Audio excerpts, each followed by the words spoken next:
All right, we're making a shrimp stir fry using angel hair instead of rice, all right? We're going to use some shrimp, some scallion, broccoli, onion. I got some of those little baby corns and some water chestnuts. Sesame oil, about a tablespoon, and a tablespoon of olive oil. Throw those onions in, throw your peppers in. We're going to saute those for a while because they take the longest, and get those water chestnuts and the little baby corns and broccoli. Saute your veg for about 4 to 6 minutes until it softens.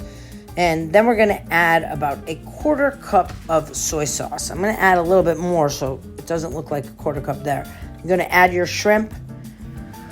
And we want 1 squeeze of lemon in there. Look at everything getting nice. Everything's kind of getting happy together. 2 tablespoons of butter. And you see how I'm moving that butter? You want to do that when you add butter because it emulsifies and it makes it like a sauce. Add your pasta, top with scallions, and there you go. It's super easy. This week's all about shrimp.